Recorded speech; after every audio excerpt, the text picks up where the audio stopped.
Oh my god, you guys, I did not think 2025 would be the year that we would be witnessing a Rosanna Pansino versus Tana Mongeau drama, and I definitely didn't think it'd be the year we'd be seeing Rosanna versus Trisha Paytas either, but here we are. Trisha Paytas has responded to Rosanna's podcast calling out Tana Mongeau, and all I gotta say is I did not see this one coming. It's a mess, so let's get into it. Who would have ever thought Joey Graceffa going on Just Trish last month would have caused so much drama that we would still be talking about the fallout from it all these weeks later? I already have 2 videos on what happened so far, so I won't go into too many details, but just for the sake of the storyline, let's do a quick little refresher. The story so far is Joey Graceffa got the rights to Escape the Night. He crowdfunded enough money to do another episode of it without YouTube bread. It's been in production and Tana was a part of the cast, but no one knew that until she did a story time on her podcast about this weird interaction with a crew member on set. Tana's fans put 2 and 2 together. They figured out it was Escape the Night. They figured out Rosanna was also taking part in it because of something Tana mentioned in her story. Joey then went on Just Trish. He was upset because Tana leaked information. He minimized what happened to her. Then Tana told her story in detail on Just Trish after Joey. Everyone realized how serious it was. Joey got a ton of backlash. Then eventually Tana saw Joey's Just Trish episode and proceeded to call him out on Cancelled once she realized just how much he invalidated her experience. Joey said he was going to send her flowers and apologize, and the drama seemed to end there until Rosanna Pansino got involved. A few days ago, Rosanna posted a video titled Exposing Tana Mongeau's Lies About Me and Escape the Night. I have a whole video breaking it down already, so I'm not going to go over it again, but she pretty much went frame by frame and dissected every word in Tana's story. She did the least amount of work on this project. She had the shortest time on set, and she complained the most. Yeah. She was in a bad mood all day.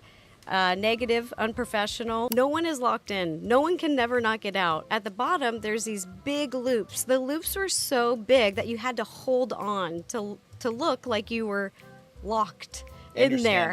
Rosanna has been getting a lot of mixed reactions to this episode, but mostly negative. There's people who think Rosanna had every right to speak out and was probably telling the truth about Tana over-exaggerating some parts of her story time, but where she lost most people was talking about Tana's experience with the scare actor. Well, I do want to highlight the fact that she did say she believed Tana when she told her what happened. She also said it's hard to believe her when she lies about small things. I chose to believe her then, and it just makes it really hard to believe someone, not because of like who they are, but because when you tell a story where you're over-exaggerating so many things and lying about so many things, it makes it harder to believe you when it comes to serious things, because it destroys your credibility. Which really didn't need to be said publicly. If you really feel that way, call a friend, text it in your group chat. You don't need to say it on a YouTube video, knowing what the response is going to be. Overall, it just didn't need to be put out there. Then her boyfriend saying that he never saw anyone being creepy with Tana really didn't sit right with a lot of people because, yeah, typically creepy guys aren't gonna act creepy when people are around. They'll do it when they're alone with you and feel like they have a better chance of getting away with it.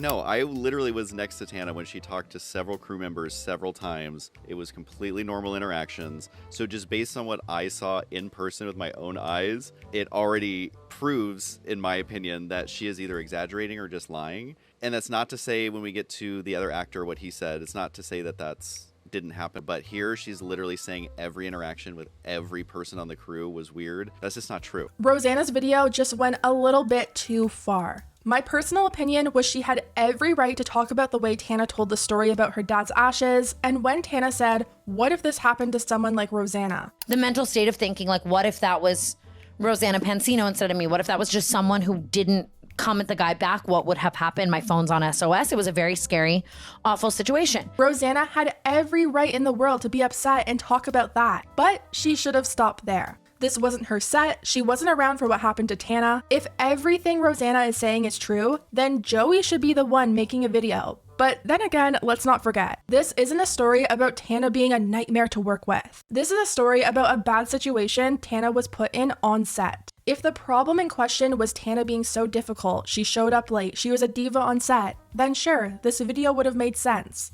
But it wasn't. So Rosanna countering all these points Tana made just feels like she's chipping away at her credibility in order to invalidate the main issue without having to come outright and say it. It really just wasn't needed. I just can't help but feel like if someone came out about a Beast game set and said that they had a bad experience with a creepy actor that Mr. Beast hired, Rosanna would be all over that story, and rightfully so. It wouldn't be, well, did the contestant show up hungover? Was she miserable to be around that day? Does she have a history of exaggerating her stories? It would just be believed, and none of the nuance surrounding the story would even matter. Now, Tana did subtly respond to Rosanna's video, saying that instead of addressing anything, she's just gonna post lip-syncing videos like Landon Barker does. But the person who did respond was Trisha Paytas. Now, when I saw all this go down, I definitely thought we'd be seeing a response from Trisha, and I kind of thought it would be a similar response to how she handled the whole Joey versus Tana thing. She's friends with both Joey and Tana, and you could tell that she was super uncomfortable when she had to talk about that drama. But when I saw this title, I was a little confused at first. The title is Rosanna Pansino calls Tana Mongeau a liar and attacks Trisha. Now, when I saw this, I thought maybe I missed a video because I really don't remember Rosanna attacking Trisha per se, but let's go over everything Trisha had to say about Rosanna's video. Trisha started off the video by saying she really loved Rosanna and explained how deep of a friendship they had off camera. I should preface this by saying, like, I really loved Rosanna. Like, we've gotten really close, I feel. And I don't have a lot of friends, but she's someone where we know her parents, we know his parents, we know her siblings, her sister and their kids. Their kids are friends with our kids. Like, we're those people who just go to each other's houses for parties, and we don't have a lot of those friends. So we have a party for our kids. They're there. They always come. We always come to theirs. And so I don't know. I just felt like we had like a deeper friendship. I would say a deeper friendship than even me and Tana or me and Joey. So I was like blindsided by this. And once again, at this point, I was thinking Trisha was just so upset at what Rosanna did to Tana in this video that it was making her react this way. But Trisha actually felt like some things that Rosanna said were a direct attack on her. She did admit that she didn't watch the full video and only watched a few reposted clips. She first talked about what Rosanna had to say about Tana and said it was a tough watch. It was a tough watch because Tana obviously, really so much victim shaming on Tana's on Rosanna's part to Tana and Mike's too. They admit that they weren't down there when anything was happening. They admit that she was alone with this guy down there. And yet they still were just saying how much she was a liar. They just kept calling her a liar. They were dissecting her story when she's on her podcast, which is for entertainment. And it's her story to tell, so it's her right to tell it however she wants to. And she brought up the fact that Rosanna has been extremely outspoken about Mr. Beast and how his contestants were being treated on set, and how it feels hypocritical for her to then go and dismiss Tana's experience on a set just because her friend is Joey. And Rosanna, of all people, who started this whole Mr. Beast crusade because she was a victim of Mr. Beast, who she talked about her time here on Scream Queens, where she said she felt uncomfortable in compromising positions. It happens. She knows firsthand it happens, and how many people criticized her. Trisha also questions why Rosanna even involved herself in the situation since she wasn't involved in the first place. Why are you inserting yourself on a podcast when you weren't even involved? Which brings me back to my point of Rosanna should have just spoken out on the way that Tana talked about her dad's ashes and left it at that. Now let's get into the attacking Trisha part. So the clip that Trisha is taking as her being attacked is when Rosanna reacted to Tana and Trisha laughing over the story about Rosanna smoking her dad's ashes. And I podcast about this, and then all the comments are like, she's talking about never do that. She's lying. And I'm like, why? Where do you people get off thinking that I would make that up? I have a text that says that. She texted me that's what she was doing. Yeah. In my video yesterday, I said that I could totally understand why Rosanna would be upset at this. If she told Trisha in a text what she was doing and Trisha responded positively to it and then saw her laughing with Tana over it when Tana's commentary on the situation has clearly hurt Rosanna, I can understand Rosanna being upset with Trisha because of that. You could tell just by Rosanna's face that it hurt her to see Trisha laugh. Where do you people get off thinking that I would make that up? I have a text that says that. She texted me that's what she was doing. Yeah. And then she went on to say, both Tana and Trisha have done things that she doesn't understand or agree with, but she's never judged them over it, whereas it feels like they're judging her over what she did. Belittle me because I'm doing something that you wouldn't do. These ladies have done a lot of things that I wouldn't do, and I have never judged them.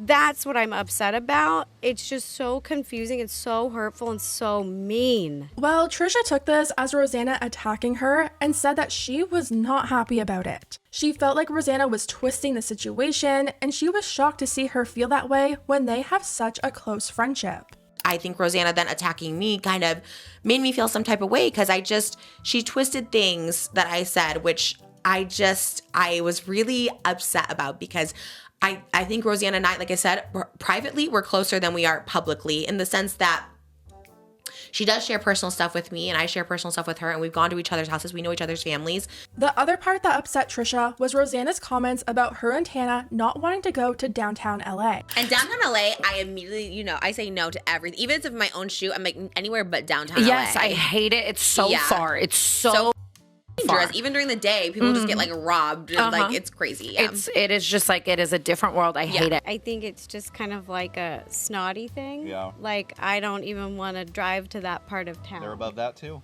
Oof. Wild. Trisha said this comment really upset her because the reason she doesn't want to go to downtown LA is because of SAs that happened to her when she was in her 20s in that area. The other thing to make it seem like I'm above people because I said I was scared to go or that I don't go to downtown LA. That's a hard rule that I've always had. And to Rosanna flip it, be like, oh, she's so above it to not go to LA. Like, I don't like that she won't drive to a certain location. Well, Rosanna, I had a really traumatic experience down in downtown LA. From the ages of 18 to 21, I've had 3 experiences happen in downtown LA. The violent crime has risen down there. That's why it's me feeling unsafe. And it sounds like this situation has made Trisha not even want to be friends with Rosanna moving forward. Moses was saying how it's hard to picture them not being in their lives, and Trisha pretty much confirmed that the friendship is done. I just can't imagine that friendship being over because they're so, like, we've been to every birthday of the kid. Trisha said that she apologizes if Rosanna felt like she was trying to make fun of her by laughing with Tana, but said that wasn't her intention at all, and she doesn't want to be friends with someone who would feel that way. I was like laughing because I was like, oh my God, she even texted me this. Like, isn't that so crazy?